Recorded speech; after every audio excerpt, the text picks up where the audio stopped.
Hello, is everyone ready? Before you start, tell me who's speaking first on either side. Sorry, can you repeat? Before we start, could you tell me who's speaking first on either side? Yeah, for the government, speaking first is Ramsey Code, and speaking second is Bill Reeves. Great. How about not? Oh, I'm sorry. I think you may be muted. Yeah, sorry. My computer was loading. It's going to be April Mao as the first and last speaker on the neg, and Ava Spalding as the second. Yeah, I'm ready whenever everyone else is. Okay. If possible, I prefer if people just raise their hand. I'll try to get to POIs as best I can. Are there any other questions? Okay. Then I will start my time. Now, we strongly affirm this House regrets the suspension of This House regrets the suspension of aid to Afghanistan following the Taliban takeover in 2021. To start with framework, we will define this House as the people of Afghanistan, so the people who live in Afghanistan, and we defined the suspension of aid as stopping aid, which was humanitarian aid given to people. So stopping all the aid given to Afghanistan during 2020 and prior to 2021, prior to the Afghanistan takeover, understanding that aid mainly came through U.S. aid, the organization that was giving humanitarian aid to the people, but also just any government support or aid to the people in Afghanistan and to Afghanistan. Okay. For this debate, we proposed the weighing mechanism of best for the people of Afghanistan. So cost-benefit analysis: do the costs outweigh the benefits? Do the benefits outweigh the costs? Contention 1 is refugee support. Uniqueness A.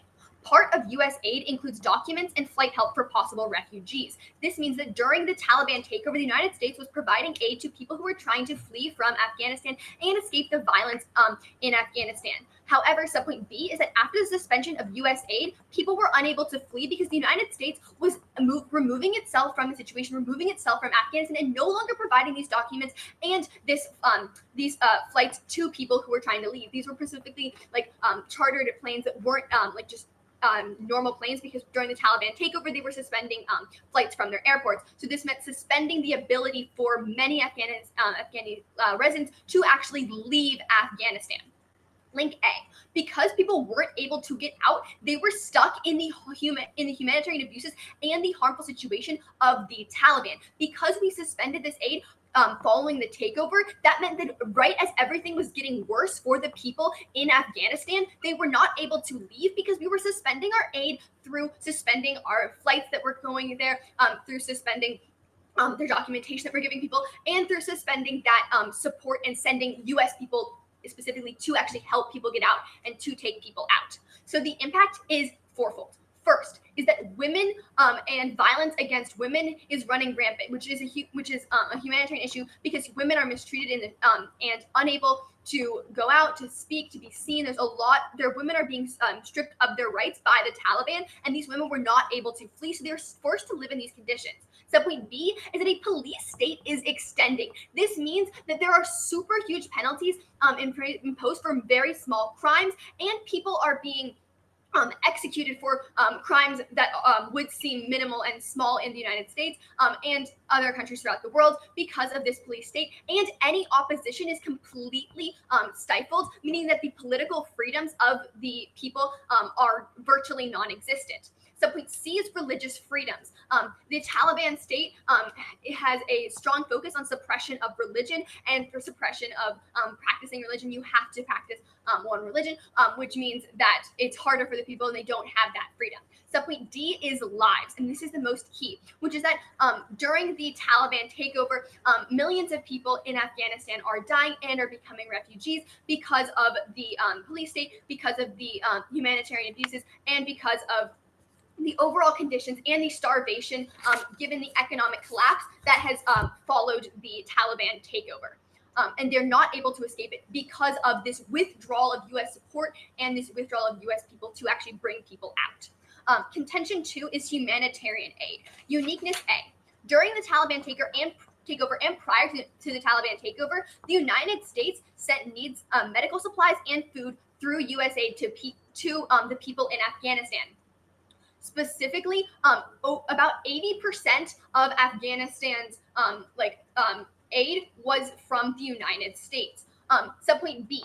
During the Taliban takeover, or following the Taliban takeover, when all aid was suspended, this included the humanitarian aid being sent to Afghanistan. The United States was no longer supplying Afghanistan with food, with medical supplies, with things that were actually going to the people directly. But subpoint C, this is the worst possible time for this to be happening because the Taliban government is characterized by misspending. The Taliban, which is trying to establish a government, does not give money to people, infrastructure, food, and medical supplies. Instead, they focus their money on updating militaries, on updating military power and weaponry and other tactics for control and suppression. This means that the people in Afghanistan are not able to get any of the benefits that they could have from money. The only way they were able to get the things they needed was from the US aid that was then removed following the Taliban takeover, which is when it became even more imperative that they got that aid. The link is this. Without US aid, the crisis in Afghanistan has severely worsened. Half of the country is now food insecure because they are not able to get food.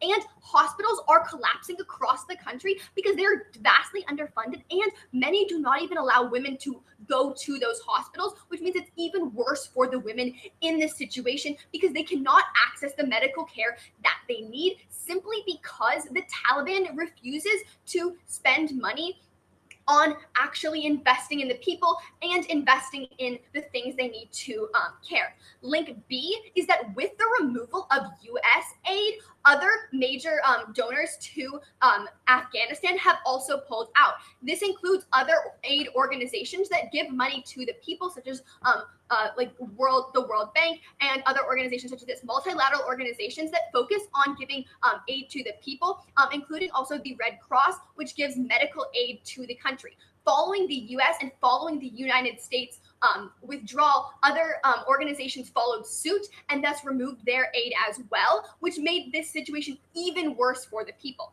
So the impact is twofold. First is lives. Because half of the country is food insecure and people aren't getting the food they need, people are dying from starvation, and it is decreasing the amount of time that people live. And second is that when hospitals are collapsing, that means that it's harder to get neat care when you're pregnant or when other things like that are happening when you have a medical emergency. And second, just quality of life. When you are starving, when all these things are happening, especially during this, it is impossible to have that good quality of life. And so in order to protect the people of Afghanistan and to ensure that people are able to actually get out, the United States or this House, as the people of Afghanistan, regrets the suspension of aid to Afghanistan following the Taliban takeover in 2021 because they have been the ones who are actually impacted by this suspension rather than the government itself.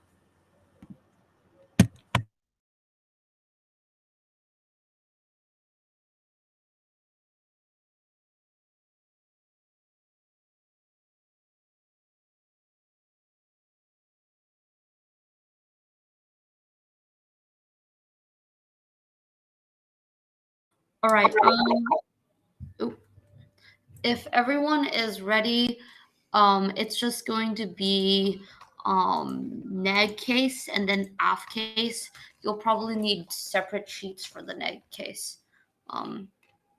If everyone is ready, my time begins now. The interpretation is going to be that the House is defined as the U.S.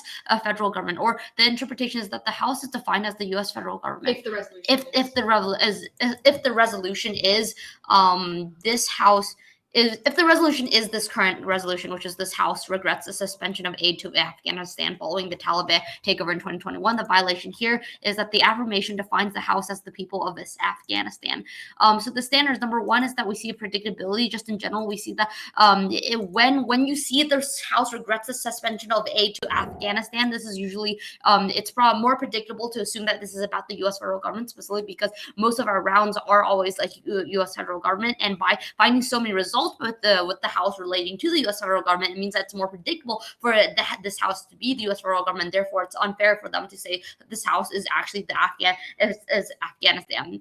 Number 2 is ground. We see that literally most of all of our points are about why the USFG does not regret suspension of aid to Afghanistan, which means that under their definition, then the whole entire LOC basically gets mooted by the PMC, which would be really unfair. And that means that it would also mean that this would clash, because now I'm not able to clash with their points because we're talking about two separate entities, and clashes the internal link to even having education in the first place. Also, just like voters, you're going to be voting on theory first, because you have to know the rules before you can even engage in the debate, and you also have to see if the case is even fair before we can even analyze if the case is or not. Also, number 2 is competing interests on reasonability. Reasonability allows for judge intervention, and number 3 is fairness. Fairness is key to debate, because that's how people even want to come to debate in the first place. If they come to debate and they're just skewed out of round, they probably don't want to come. And also, number 4 is education. Education is key to debate, because that is how debate even gets funding in the first place. But yeah, moving on to just the contention. So the contention number 1 here is that we see that there's a lot of misuse of aid. We see that number 1 is that the U.S. aid was powering the corruption of Afghanistan. We see that billions was poured into the country over the last 2 decades, especially from the U.S., fueled a class of Afghan millionaire like contractors, politicians, and warlords whose corruption ravaged the country and pushed many into the arms of the Taliban. We see that just in general in the developing world, funds usually a lot gets misused by regimes. The Taliban is just one of those regimes, and we see that Afghanistan citizens has already accused the Taliban of misappropriating foreign aid.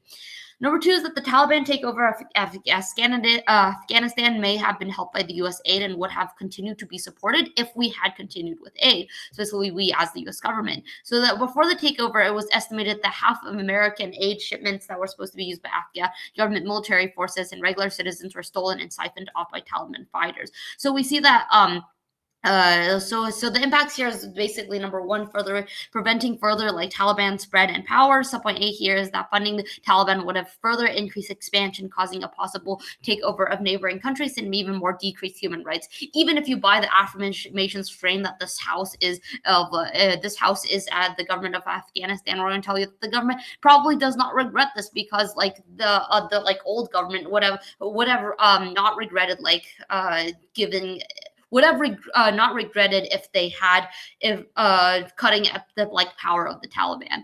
The second contention is going to be about endorsing terrorism. We see that number 1 is that Taliban just in general has been really bad for human rights. There's been a lot of human rights violations against women, for example, denying women freedom and movements outside of their homes. And number 2 is that we see that this way the U.S. is not endorsing the Taliban, because they're doing it the way that if any humanitarian aid is happening through independent organizations. We see that there's still humanitarian aid going in. It's just through independent organizations rather through directly to the government instead, which is what had normally happened before this takeover. Specifically, we see that just in general, this taking out of the pulling back of aid has been working. They decreed women should not be forced into marriage, and that widows have a share of their husband's property. We see that Taliban has already vowed to respect women despite a history of repression. So we see that there has been already changes in movement towards changes, and because of our pullback of aid. So the impacts here specifically, this shows that it takes a stand against global terrorism. It stops human rights abuses, and also number 2, U.S. soft power, right? U.S. can't be legitimate if we're endorsing terrorism. But on the affirmations point, so basically on the framework, when I tell you that this house usually refers to the U.S. federal government or the judge specifically in this instance, it's probably more predictable that it is talking about the United States federal government, because it doesn't logically make sense that Afghanistan would suspend their own aid, right, for their own citizens. This is obviously proven abuse. We have a lot of stuff written about U.S. and also they're saying but moving on to their point, so onto their contention. So they tell you about their whole entire contention is about all these harmful situations people are stuck in, and they're about all of this all of these documentation thing. We're going to tell you that this contention is kind of this contention is outside of the resolution, because this the resolution's about aid, not documentation. Documentation is not even considered to be aid under the definition of aid. So there is their whole entire thing about how it like has been really bad for documentation doesn't even count. But also, even if you don't buy that, number two here is that even though these safe havens the U.S. was providing closed, there are still other options that the Afghanistan people have been able to look to. Like, for example, we've seen people flee to the United States. We've also seen that the UN is just in general taking refugees. Also, number three here is that we see that in the 6 months after the Taliban takeover, the U.S. has already welcomed literally 74,000 immigrants. This is the highest evacuation welcomed by the U.S. since the Cold War, which means that just in general, we see that like this status quo is improving. There are things to start to alleviate this. But more mutations here is that just in general, the U.S. has pulled their aid from the Afghanistan government and is now contributing through separate organizations, which means that when they all tell you about how like all of the aid was suspended and it included the humanitarian aid, the aid that was suspended was not humanitarian aid. It was like developmental aid for like building infrastructure, for like agriculture, for like putting like technology, and those were the aids that were suspended. And instead, the U.S. moved the money for humanitarian aid and put that into independent organizations, whether getting there through like or roads or like specific direct air travel, which means that there's still humanitarian aid going into Afghanistan. It's just the government is not getting any of it, right? To tell you about how this is the worst possible time, how the government is characterized by spending, we're saying that exactly. So if we continue to give them aid, then that's what they would use it for, which would be really, really bad. They tell you about all these things about how half of the country is food insecure. We're going to tell you exactly. That's the number of how many people were below the poverty line before, which means that nothing has really hasn't really gotten like worse. Like things, you either buy that the status quo is starting to improve, or you buy that nothing has changed, because this was the same amount of people who were food insecure before this whole thing started. But even if you believe that things has changed, this is not because of U.S. aid, but because of the structure of the new government established under the Taliban has made it basically difficult for any like aid to flow through. Many international organizations and foreign governments have evacuated their staffs under the like Taliban takeover and subsequent stuff. We see that foreign aid projects have collapsed. So it's like because of that government. So yeah, ultimately you're going to be voting neg on the like shell. Thank you. Okay, order's going to be starting with off, then going down neg case, then going down app case. Is anyone not ready? All right, I'll begin time now. Start with the counter interp. This house should not always be the United States, and it should be the burden of the app to decide this house. The violation, the negation has run a theory that we should always do this and has shaped their entire case around a Eurocentric view of this house as the United States government standards. The first is education. By limiting this house to only be the United States federal government in all cases, as the negation argues for, all debate will take on a Eurocentric view, and we will be unable to debate from the perspective of other countries and areas. This means debate will be limited to only U.S. effects, and we will not see debates about the world as a whole. Fairness. By limiting this house to only one option, the affirmative team loses their burden and power to define parts of the resolution. In debate, the negation gets to introduce counterplans, and the affirmative gets to define the resolution. By removing and limiting this burden, it steals app ground. Then ground. By limiting this to only how the U.S. views this aid and action, the ground of this debate is severely shrunk to only include the effects from U.S. aid, whereas the affirmation is focusing on how Afghanistan sees the suspension of all aid. This means that there are more possible impacts and ground to cover for both sides. Predictability. Because the people of Afghanistan are most affected by this topic, they should be the ones who choose whether or not this action was good or bad. Voters. The first is drop the debater. To teach them a lesson to not be Eurocentric in views and debate how it affects the people who are most impacted by the policies of other countries. Protect debate by not limiting the types of debates we can have in this world and allow for global topics in debate.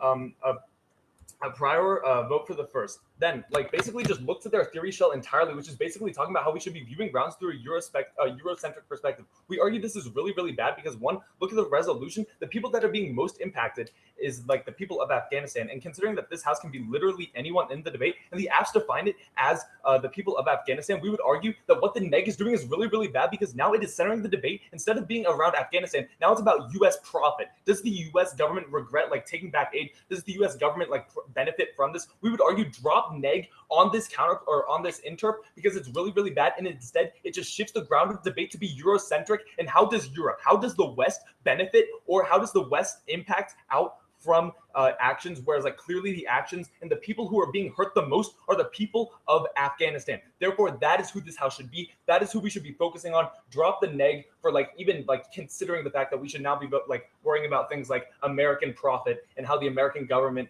benefits from things. Now going down. Oh, not to mention that we need like all aid to be included, not just U.S. aid. When you look at the definition, when you look at the resolution, this House regrets the suspension of aid. It does never specify the United States. There's no reason why we should be viewing this round as the United States offering aid to Afghanistan, considering the United States is one of many countries that was offering aid. Basically like drop the neg for just like making it really Eurocentric and really like how does America benefit or how does America harm? That is not how we should be viewing debate. Instead, we should be talking about the people who are most affected, specifically those from Afghanistan. Now going down their case. The first is this misuse of aid. They mentioned arms to Taliban. We would argue that one, the majority of Taliban's arms come from when the United States supplied them with arms from like 2013 and before. Taliban isn't necessarily like purchasing arms in the status quo. They already have what they need. Specifically, and then they mentioned that like Taliban is stealing aid shipments from the United States and like it wasn't even getting to the people. We would argue that like it doesn't mean that you should stop humanitarian aid. Humanitarian aid is aid going to the people, and just because the Taliban is stealing some shipments, it doesn't mean that the United States should stop trying. The only reason why you would like evaluate this argument is if somehow you think that the United States is like wasting money because it's sending aid that like somehow doesn't get through. However, we would argue, considering people are dying in Afghanistan and people are currently suffering living in Afghanistan, obviously the best thing to do is to continue sending humanitarian aid, no matter what percentage of no matter what the percent chance it is that it reaches the people, because ultimately like people are dying, people are being harmed. We have to support those people. And considering the AF defines this House as the people of Afghanistan, obviously it is really, really important for them to continue to receive humanitarian aid. It doesn't necessarily matter if the government receives some of it. And then even then we would argue if the government receives some of it, it's not them purchasing arms. No one's supplying the Taliban with fuel like right now in the status quo. Then under the second contention of endorsing terrorism, there are a couple of responses here. The first is that stopping aid and not helping the people is worse to endorse terrorism. The United States is specifically endorsing terrorism when it stops aiding the people of Afghanistan in the fight against the Taliban. We would argue as soon as the Taliban takes over and has undue influence and control over Afghanistan, that is when it is most important for the United States to not endorse terrorism and to specifically help the people. Whereas a vote for the neg is a vote for the status quo, where the United States or any other country takes a step back and is therefore endorsing terrorism, because right now the government is like the Taliban and they can control the people. People are dying. Therefore, endorsement of terrorism is taking a step back and not helping the people. Specifically, you look at like the aid that was being given. The majority of U.S. and other countries' aid was specifically humanitarian aid. This means it's going to the people, not even the government itself, meaning that like it's not even an endorsement of terrorism to send aid because you're sending it to the people, not the terrorists themselves. Then the other response here is before the takeover, aid went to the people. It's the thing I just mentioned, which is that humanitarian aid specifically does not go through the government. It goes through the people. Therefore, you're not endorsing terrorism by sending anything to the people, because the people are not the terrorists themselves. The people are the ones being harmed the most in this debate round. That's what we need to worry about. Therefore, vote AF. Now, going down the affirmations case. First response they bring up is this idea that refugee support is outside of the resolution. They mention that this idea of documentation isn't aid. While we would argue a couple things here. First, we would argue that like supplying documentation is a form of aid, but even if you don't buy that, it's the planes that matter themselves. Even if documentation isn't aid, the United States and other countries were supplying refugees with planes for them to be able to leave Afghanistan. Otherwise, they would not be able to leave. This was aid that was stopped because of the Taliban takeover, and this is what every single party, no matter where you view this round, should regret stopping aid, because every single party should regret the fact that now planes are not going into Afghanistan and saving people's lives, instead forcing people to live in a terrorist state where they're where people are dying, where people are hungry, where it's a really, really bad situation. The other response they bring up is that there's other options, they mentioned like U.S. fleeing. However, the only way through which you can flee to the United States is through plane and the United States giving aid.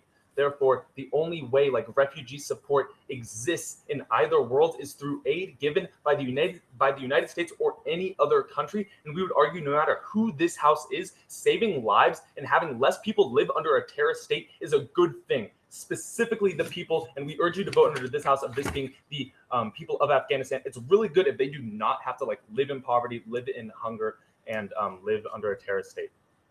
Then they mentioned that the status quo shows that this is somehow being resolved. However, we would argue this is not the case, considering half of Afghanistan's population is currently dying because of hunger, considering Afghanistan's economy has crumbled to a point where people can no longer afford food, afford access to medical care, and specifically, women cannot even gain access to medical care because of their gender. We would argue the status quo shows that we are solving nothing. Instead, the United States and other countries need to be sending aid to the people, humanitarian aid, and that is specifically what is being removed. And no matter how you view this house, that is really, really bad, because that is an endorsement of terrorism. That is an endorsement of people dying and suffering in the status quo. The status quo is really, really bad. It's not solving for anything. The last part is that, again, none of this aid necessarily, none of this aid is going to the government. It's humanitarian aid, and the definition of humanitarian aid is that it's specifically going to the people. It is bypassing the government because the government is unable to supply the people with what they need. Therefore, humanitarian aid is the United States and whatever other country you want to consider is giving aid to the people. Therefore, we urge a very strong vote in the affirmation in not one, viewing things through a Eurocentric perspective, instead looking at things through the perspective of people living in Afghanistan and how they are suffering in the status quo, and how no matter what this house is, we should regret the fact that people are dying and starving. Therefore, I urge a very strong app ballot. Thank you.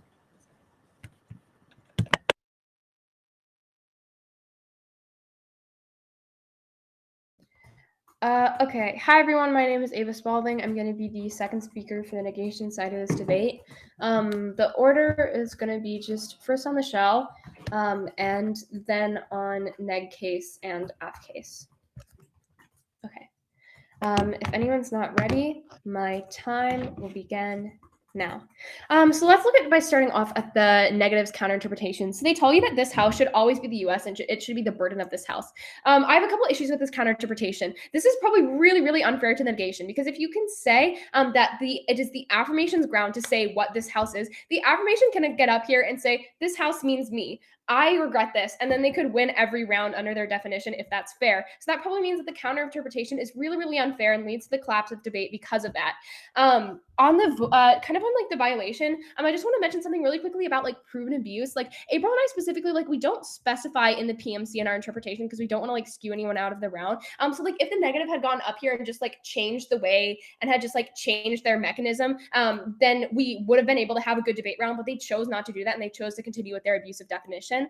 Even if you don't buy that, like let's talk about the affirmative standards here. So first, like on predictability, you can probably buy that there's a lot of proven abuse here. Like April and I were really, really frazzled when we had to like come up with this theory shell like on the spot when we could have been like listening and refuting to your points, and so we don't get as much clash as we could have been, and like we could have had a really nice debate and like been able to cover everything. But now I have to defend this theory shell because I'm afraid of being dropped because you guys have run arguments about how we're Eurocentric just because we don't want a skewed weighing mechanism. And this is probably really not predictable because typically, like in every single past round we've had in this tournament, this house has either meant the U.S. federal government pretty much or just the judge, and so it's probably a lot more predictable under our counter interpretation. On ground, extend the fact that literally our disads, like all the affirmative is just like shifting out of them by saying, oh well, under our definition, all of your impacts like don't count. So that probably guts clash in education.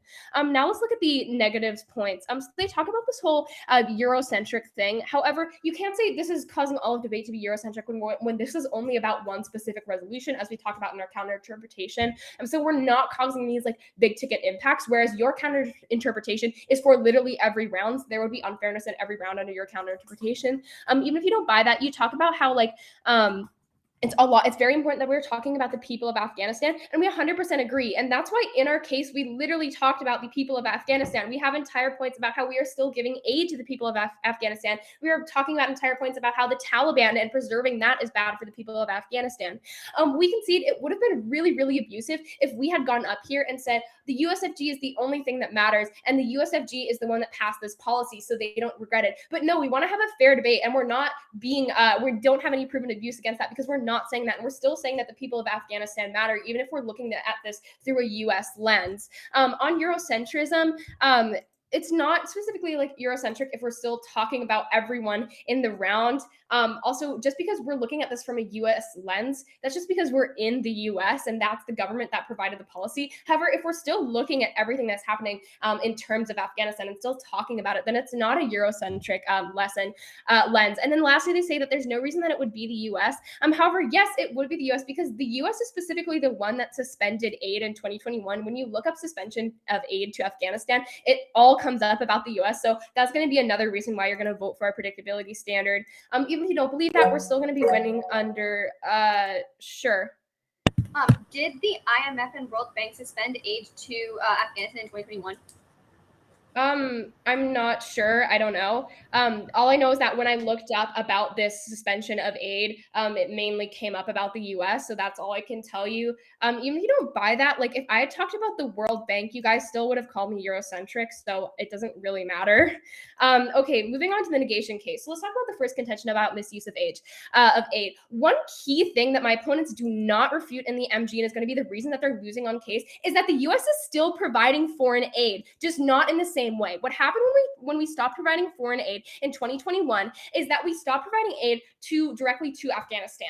Right. And so what actually happened here is that after we did this, the U.S. Treasury Department, and this is a quote, then issued specific licenses to allow U.S. governmental agencies, specifically, not the federal government, but governmental agencies, to grant recipients to continue to provide humanitarian aid. So basically to the people of Afghanistan, despite these sanctions on the Taliban. So what happened in 2021 is we had these sanctions of the Taliban that suspended the current foreign aid that was flowing. And then we ended up doing aid through other foreign aid mechanisms. My partner brings this up to the affirmation in her LOC, and it does not get refuted. So that's going to apply, and it's going to solve back to a lot of their points about how we are missing humanitarian aid in Afghanistan because it's specifically not true. Even if you don't buy that, their only refutation on this contention is about how Taliban got all of its arms in 2013. However, we're specifically talking about like military funding as well that's coming from this humanitarian aid, like the money that's getting poured in also goes to military funding, so it doesn't specifically have to be with arms. Even if you don't buy that, we give you the statistic that gets conceded that about 50% of American aid to Afghanistan before it was cut off was siphoned off because of corruption. This gets conceded. And also something that my partner says that gets conceded is that it's really easy to imagine that this number would have been up to 100% under Taliban rule because of the way that their government operates. You try to tell us that, well, it doesn't matter because the definition of humanitarian aid is that it goes directly to the people. Yes, that is the definition of humanitarian aid. Unfortunately, definitions do not rule how things actually play out in the real world, and definitions are certainly impacted by corruption and how things actually play out. So that entire contention gets conceded and flows through. Let's look at the second contention about endorsing terrorism. The affirmation tries to give you this really big point about how we're like getting rid of aid. However, like again, the US is given like $64 million in aid. They tell you that stopping aid is worse than endorsing terrorism. However, if this aid was not going to help because it was just going to get siphoned off from the Taliban, like my partner told you, that it wouldn't have made any difference. So the only unique impact here is endorsing terrorism. Even if you don't buy that, if the Taliban continues, then we are having those human rights violations that would be getting even worse than the status quo. You extend the fact that my partner tells you in the LOC that we see that the Taliban has now been cooperating with the US. They've been vowing to respect women. They have been going against their statements on women in the past. And so we see that this is solving. This goes conceded by the affirmative. Okay, so now let's talk about the affirmation case. So onto their first contention, they basically try to tell you that SQO is bad. However, we have two refutations of this. First, things are getting better. We cite to you that women's rights are getting better right now in Afghanistan. And second, what I want to tell you is that this really bad things happening in the status quo are not specifically caused because of the suspension of aid. Again, my partner reads you this warrant about how specifically, even if we wanted to do aid, it probably wouldn't even get through because we see a lot of international organizations have evacuated their staff after the Taliban takeover. And that's made foreign aid products really, really hard to get through. So even if we were still giving foreign aid through the mechanism that the affirmative talks about rather than other organizations, it probably wouldn't get through. So the problems on the status quo are non-unique to either world. Onto the point about documentation. They talk about how it's the planes that matter themselves. However, fail to actually give you any numbers about how many immigrants have been denied. However, we see that this is like these missing planes just aren't reflected in the numbers in the status quo. My partner tells you that 74,000 immigrants, the highest evacuation welcomed by the U.S. since the Cold Cold War happened after the Taliban takeover, after the suspension of aid. So if we got rid of these planes that are key to immigration, why are there 74,000 immigrants that were able to immigrate? This doesn't make any sense, and you don't refute it. So the point flows through. Ultimately, those are all the reputations that they had on the AF case. So we're winning on all of these layers. Again, extend the fact that actually, sorry, I'm out of time, but for those reasons, I would strongly urge a negation ballot.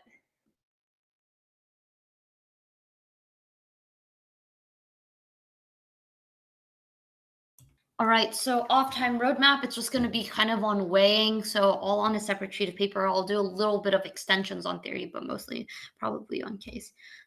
If everyone is ready, my time begins now. Jumping right into it, basically you're going to be voting for the negation on theory, but also on the case. Specifically on theory, we see that theory is something that is just good for setting a rule, right? So like just in general, if the affirmation gets to choose what this house means in every single round, that would be totally unfair. Fairness is going to be the key thing on because that's how people want to come to debate. Fairness also is the internal link to education, because I'm not even getting any education if I'm just being completely skewed out of the round, right? You're probably going to vote over here because they also drop all of our standards about how it was definitely more predictable, because like this is all the things that came up on Google. We see that just in general, we've had like thousands of rounds before on this. Ultimately, we want a fair debate, so let's just move on. So let's go on to case 2. Let's see what is best for the people, because ultimately at the end of the day, we're not trying to be Eurocentric. We're trying to see what is most beneficial to the Afghan people. Let's look at the affirmations world first. Number 1 here is that they basically continue to send aid to Afghan. We see that you're going to extend that statistic, and my partner and I tell you about how 54% of this aid is going to be misused. It's been misused in the past. It's probably still going to be misused in the future. It's going to be siphoned off. It's going to be used for a lot of corrupt things. It's probably going to not go to the people. Maybe some of it will go to the people, but definitely not the majority of it. In the neg world, we see most aid is still going to happen. Humanitarian aid is still going to happen. It's going to be sent by what my partner tell you about. It's either going to be sent by road, it's going to be sent by air routes, it's sent by independent agencies. We see extent what my partner and I tell you about how there are millions of dollars already being sent in humanitarian aid by the U.S. government through independent agencies, which probably means that ultimately we're actually able to solve for the people, because this is what the people are actually able to get, and something that the government cannot get their hands on. The affirmation completely concedes. Also, the third thing here is that you're going to extend what we tell you about how the Taliban is making changes, right? They've gone back on their own words, on their own history to give women specific rights already. We're going to tell you that making changes is going to be better than nothing, and we see that it is working in the status quo, which means you vote for neg here. More on some preempts though. Number 1, don't let them come up here and tell you about this whole Eurocentric thing and vote us down, because we went on predictability. That's how we got this USFG thing. Also, my entire weighing was about the Afghan people. Even if you buy that we are using their weighing mechanism about Afghan people, stopping Taliban rule and improving human rights, such as letting them have marital rights and letting them have freedom of movement, is probably going to be a lot better when humanitarian aid is non-unique. Also, a humanitarian aid is non-unique because my opponents could see that 1, we are still sending aid to Afghanistan through other organizations that are not siphoned off by the Taliban, and 2, it is hard to get foreign aid through the government because the Taliban takes it away, and because other people having evacuated makes it difficult to get through. So we see in general that either you buy that there is humanitarian aid, or you buy that humanitarian aid is non-unique, and you still vote for negation because we're actually able to change the government just by a little bit. Also, number 2 here is don't let them come in here and tell you about all these planes thing. If you're going to extend everything my partner and I tell you about how the number of immigrants has literally increased to 74,000 afterwards, which probably means that we're still doing our best to help the people. Ultimately, in the negations world, we're able to do our best to help the people while still putting strains on the government and still creating changes, which is going to be what is best for the Afghan people. Thank you, Judge. And if you vote with the side with fairness, the side that has the most logic, and the side with the most warrants to prove their points, and also with the side of the Afghan people, you side with the negation. Thank you.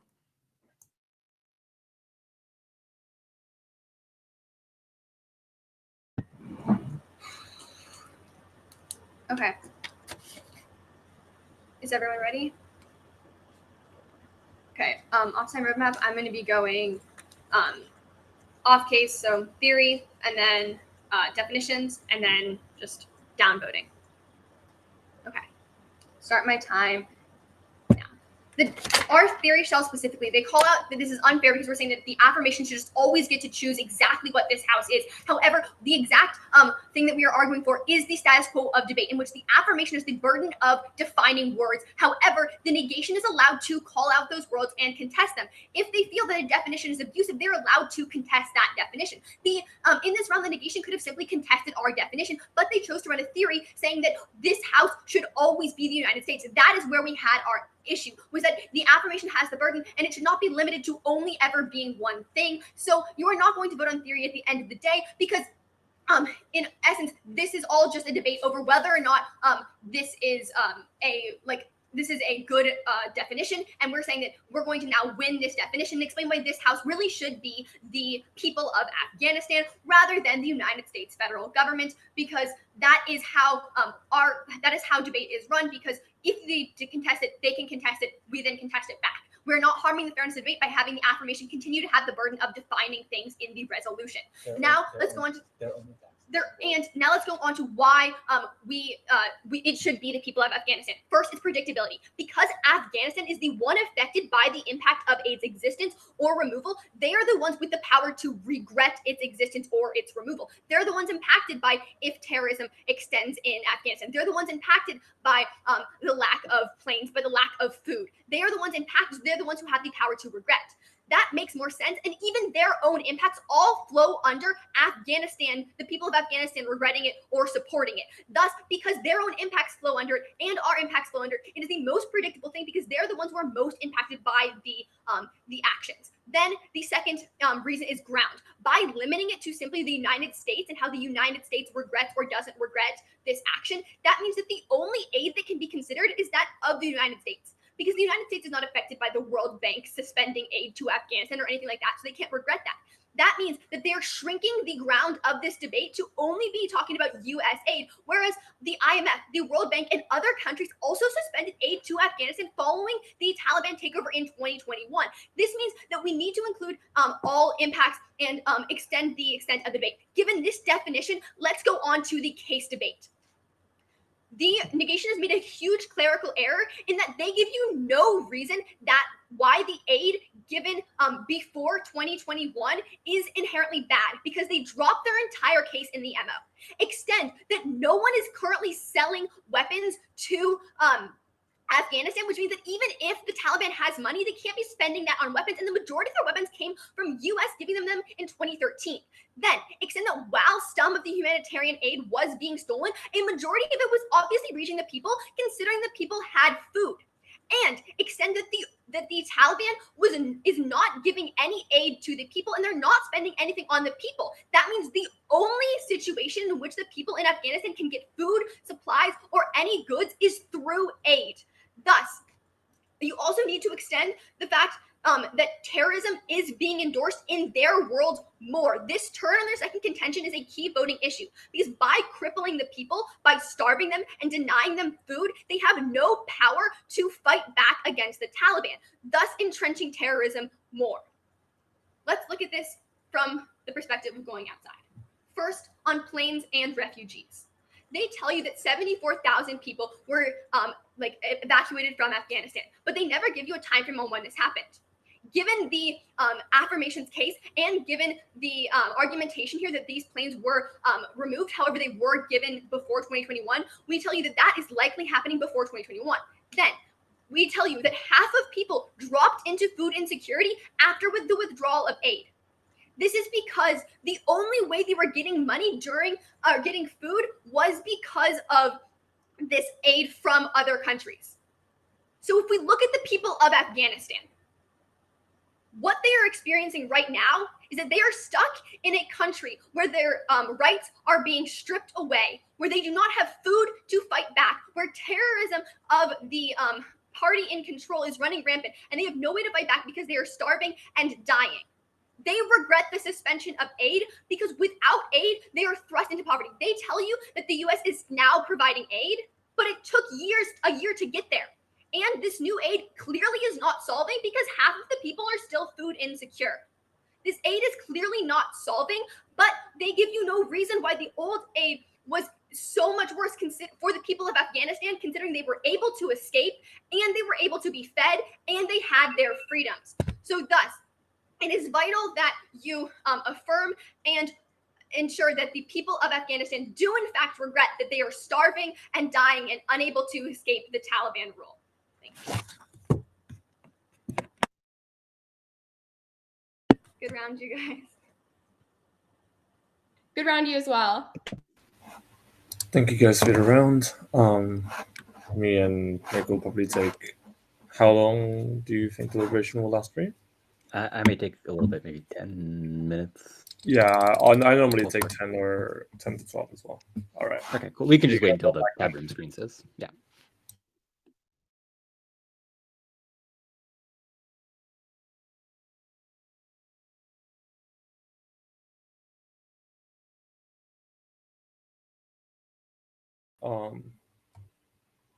Whenever you're ready, Nick.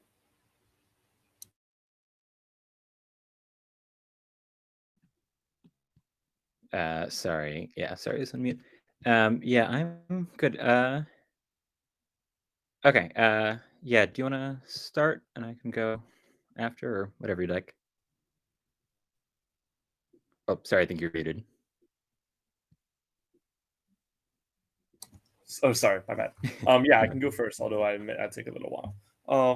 So I'll try to keep it as brief as I can.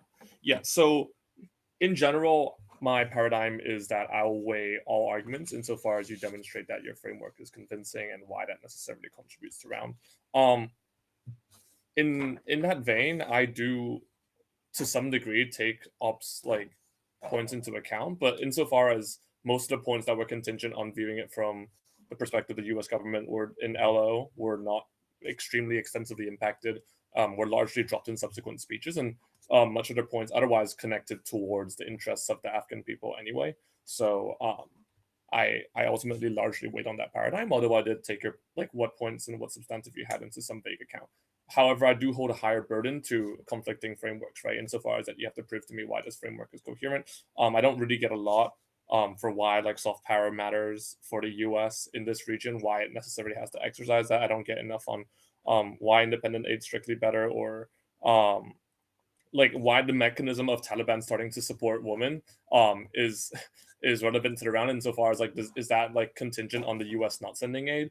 Ultimately I picked therefore this round up on Gov because I simply think that they have greater material insofar as you don't like Op doesn't convincingly prove to me why just because there is decline there is some degree of interception of aid or even a large degree of interception of aid, why the Afghan people aren't currently reliant heavily on external aid and why an increase of external aid will not necessarily strictly benefit them. Right. Going down really quickly along the core clashes of the round. In terms of flights, yeah, I have some substantive on both sides, but I think opposition doesn't convincingly tell me why. Yeah, should we have a lot of people out, but why a larger number of people being able to leave isn't necessarily just a strict improvement, right? I get a winning argument from op, an argument which they take over Gov, which is the idea like of some degree of Taliban empowerment, right? Some ways to capitalize, intercept, and bolster the rule. I get a lot of scattered rebuttal from government. Some that most aid is medical and cannot be used. There's no weaponry being aided even prior to 2021, right? Aiding people against the Taliban, which I don't think you impact enough. And I think the idea that nobody sells weapons to the Taliban is a new one in PMR. So I didn't weigh it, but ultimately I get some mitigatory rebuttal as to Op's strongest point about that. Yeah, I essentially just kind of dropped the idea of like the situation in Afghanistan like slowly trending towards the better in terms of human rights violations. Like I don't see how that necessarily connects to us not giving more aid. And ultimately, the winning argument is that well, yeah, we have some clear reliance right now, and the increase would probably necessarily benefit the people strictly. And I don't get enough from opposition why aid will necessarily cause greater harm. We never get denial that the people are currently dependent on it. And therefore, it's for those reasons that I vote for government. Cool. I also voted for Gov. I came to the decision different, kind of from the opposite angle. So I think that kind of after the first three speeches, I think for me, the contention level falls out of the round. And the only way I'm going to make a decision is on the theory level. I think both sides agree that I have to prioritize theory first. So except to the extent that the contention level args like link into theory, if I can find an RFD at the theory level, then I'm going to vote on it. And I was able to find an RFD at the theory level. So I did go back and forth like quite a bit on this. But in LOC, I hear these args that AF like should have used U.S. federal government because it's most predictable. I think this is less. I think this is less warranted than I would have liked. I hear this is basically like due to precedent, almost like USFG is kind of the standard for rounds like this, and that there are fairness in education impacts downstream of that. So in response in MGC, I hear two like related, but I do think distinct arguments. First is that, to be fair, in debate, AF had the right to define the resolution, and that the theory shell itself is Eurocentric, and that's enough of a voter. I also hear later, and I think it's clever, that OP has the ability to contest definitions, which keeps things fair, but the theory shell specifically is Eurocentric by mandating use of the USFG. So I think that is an interesting way of framing it, and I ultimately thought that it went undercovered by OP. So I hear these really coherent arguments out of MGC that Afghanistan is predictable. So it is like Afghanistan is not specifically abusive. I was surprised to hear it at the top of case. I think it's probably like an optimally fair debate.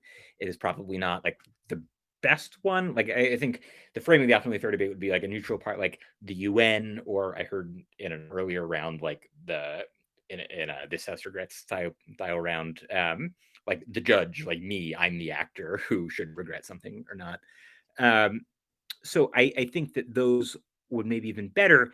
But I think it is not, using the Afghan people is not like so abusive that it is a specific reason to drop Gov, and that if it is unfair, OP could have made specific arguments against that without going into the theory shell that says USFG is like the only fair way to approach it. So given that, what I've just said, I'm inclined to side with Gov that there aren't like any fairness implications, especially since, like I said, OP also is the gate valve of specifically contesting the actor. But that's largely just defensive. So like just because Gov is not abusive does not mean that Gov wins the round, right? It's like it's necessary but not sufficient. So where I do get into a theory RFD is the Eurocentrism. So I think OP makes the correct argument that like their contention level arguments are not necessarily Eurocentric. Like even though USFG is like the actor they think should be used, they're still making arguments about like how things affect the Afghan people. And I found that convincing for a while. But what I think that Gov does a good job of showing is it's not the contention level arguments that are Eurocentric. It is the theory shell itself that says, oh, you have to use US federal government. So at that point, since I think a couple things, right? So one, I don't think Gov is being unfair and by using the Afghan people. And two, I do think that to the extent that I can find an RFD at the theory level, I need to vote on it because it's a precondition to evaluating the contention level. I think the Eurocentrism behind the theory shell is like the only place to locate a theory-based RFD. And I think since Gov wins on that, I'm going to vote Gov. So that's my decision. It was the most difficult round I've to judge that I've judged all day. So good work, both teams. Yeah. At the risk of like further like twisting the words or anything, of course, my paradigm is very different to Nick's, but ultimately I still view theory as a useful method for informing how I make judgments, right? And I think I very much agree on the sense that I don't just buy theory shells by default. I particularly dislike theory shells that just immediately attempt to cast others out of the round, right? And ultimately, I think that what Gov tells me that there is room for contention on frameworks, and there is like, if OP gives me solid like consolidation on why your framework is strictly more interesting, more important, provides better argumentation, and then you then further on go to substantiate your argumentation down the line, then yeah, that becomes a far tighter and far more competitive debate for me because I have to evaluate your arguments underneath your paradigmatic standards or evaluate those standards together. But insofar as all you provide to me is kind of like a precedent shell of like, this is what we normatively argue and this is what is comfortable for me, I don't think that's enough for me to then immediately like buy and flow through and weigh all your points for you on that precedent. Otherwise, yeah, thank you guys very much for the round. It's great listening to all of you, and good luck tomorrow.